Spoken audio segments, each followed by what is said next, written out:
నీది కాదు ఏ మంచిగా ఎవరిలో అంకుల్ ఆట చేసిన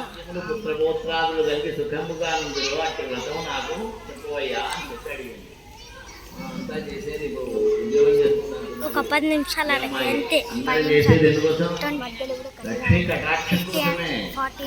ఆ లక్ష్మీ అనుగ్రహం కోసమే ఈ పూజలు పురస్కారాలు ఇవన్నీ కూడా లక్ష్మీ కటాక్షం కోసమే. అంటే అప్పుడు స్త్రీలకు పుత్రభోత్రాలు సంపత్తులు కలగజేసేవారు. వరలక్ష్మి వ్రతం. వరలక్ష్మి అంటే ఎవరు? వరాలు ఇస్తున్నది వరలక్ష్మి వ్రతం. విద్యాలక్ష్మి అంటే విద్యలు, విద్యనిచ్చేది విద్యాలక్ష్మి, వరాలను ఇచ్చేది వరలక్ష్మి.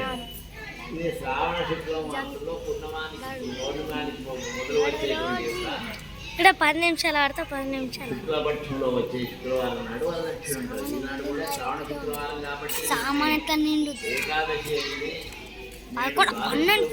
20 నిమిషాలు లేదా సార్ 20 కాదు. వరలక్ష్మి వ్రతం ఎక్కువ చేయాలి. ఏ వ్రతానికి విధి ఏది, దీనివల్ల చిన్నంత వివరంగా చెప్పండి అని చెప్పాడు గాడు. అప్పుడు చెప్తున్నాను ఏమని చెప్తుంది? మగధ దేశమున గుండిన బరువుకు పట్టణం మరి చెప్పాలి. మళ్ళా ప్రశ్నలు చెప్పాలి. మగధ దేశమున గుండినం అనేటువంటి ఒక పట్టణం ఉన్నది. ఆ పట్టణానికి బంగారు ప్రాకారములతోడను బంగారు గోడల ఇళ్లతో కూడి ఉన్నది. అట్టి పట్టణంలో సారుమతి అనే ఒక అమ్మాయి ఉన్నది. ఇలాగే సారుమతి అనే అమ్మాయి ఉన్నది. ఆమె ఒక బ్రాహ్మణ స్త్రీ. ఆ వనితామని పెరిమిటిని దేవునితో సమానం కాదంటే ప్రతిదినము ఉదయం 10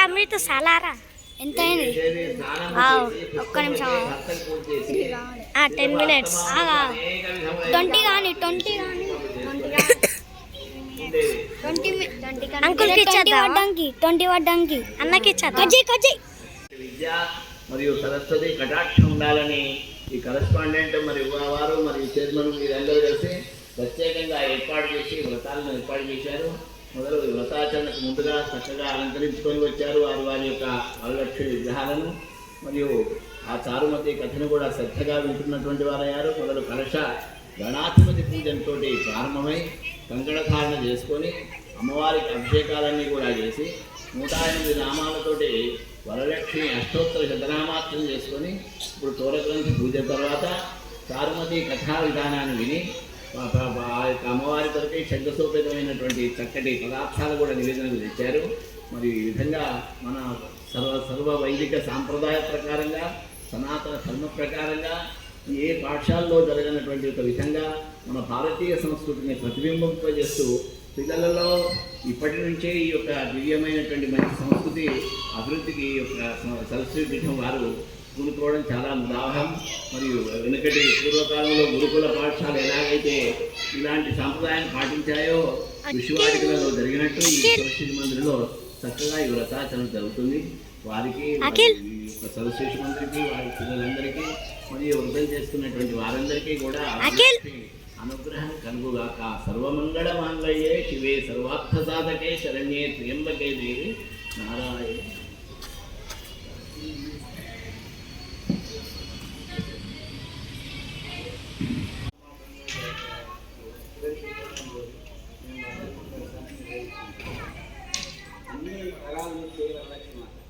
అష్టలక్ష్మి పూజిస్తూ కూడా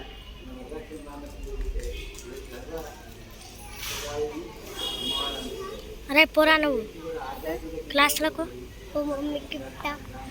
నువ్వు అమ్మ వచ్చిందా? ఏది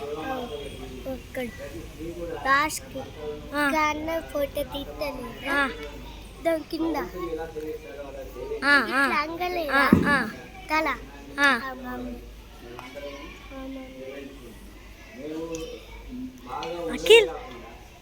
అఖిల్ అన్న నువ్వు వెళ్ళు పోరా.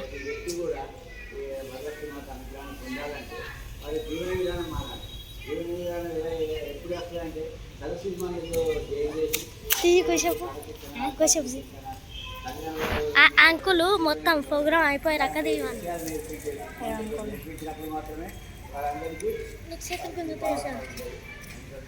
స్టార్ట్ అయ్యాయి.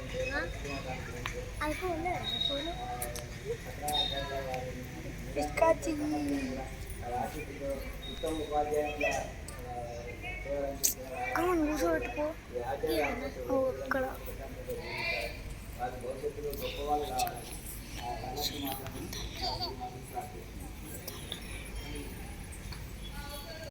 ఈ స్వప్న వృత్తాంతం లేచి మేల్కాంచి 3 సంఖ్యలు ఉంటాయి. వింటున్నారా? ఈ స్వప్న ఏమిటి?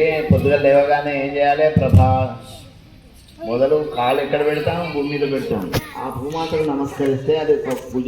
హిరణ్మయ వపుత్ర శంఖ చక్ర గదాపాణి అని చెప్పి త్రికాల సంధ్య అంటుంటారు. ఎనీహో భగవంతుడి కోసం స్నానం, గోవిందుడి కోసమే స్నానం చేశాం. గోవిందు అంటే మహాలక్ష్మి కోసం ఇవాళ మీరందరూ స్నానం చేశారు. మరియు అదేవిధంగా వరలక్ష్మి చెప్పినటువంటి దినంలో మేల్కాంచి స్నానం చేసి చిత్ర వస్త్రములను కట్టుకొని సారమతి దేవి గృహమున ఒక ప్రదేశం అందు గోమయం ప్రతి దగ్గర గోమయంతో అలికి మదిచిగుళ్ళు మొదలు పంచపలవాలతో కలశం ఏర్పరిచి అందు వరలక్ష్మి దేవిని ఆవాహన చేయాలి. సారమతి మొదలు స్త్రీలందరూ మిక్కిలి భక్తియుక్తులై సాయంకాలన పద్మాసనే అనండి. పద్మాసనే పద్మకరే సర్వలోకైక పూజితే నారాయణ ప్రియే దేవి సుప్రీతా భవ సర్వదా. ఇది నోటింగ్ చేసుకోవాలి అందరూ. పద్మాసనే పద్మకరే సర్వలోకైక పూజితే నారాయణ ప్రియే దేవి సుప్రీతా భవ సర్వదా అని చెప్పి ఈ మంత్రం అమ్మవారి యొక్క మంత్రం. ఇలాంటి హింసాపరమైనటువంటి వస్తువులను స్వీకరించరు. శాకాహారంతో ఉంటుంటారు. భగవంతుడి యొక్క అనుగ్రహం కోసం నిత్యం ఆరాధిస్తూనే ఉంటారు. ఈనాడు పసుపు బొట్టు అని చెప్పి ఇచ్చి అందరికీ వాయినాలు ఇచ్చుకుంటూ శనగలు పెట్టుకుంటూ ఈ విధంగా అన్ని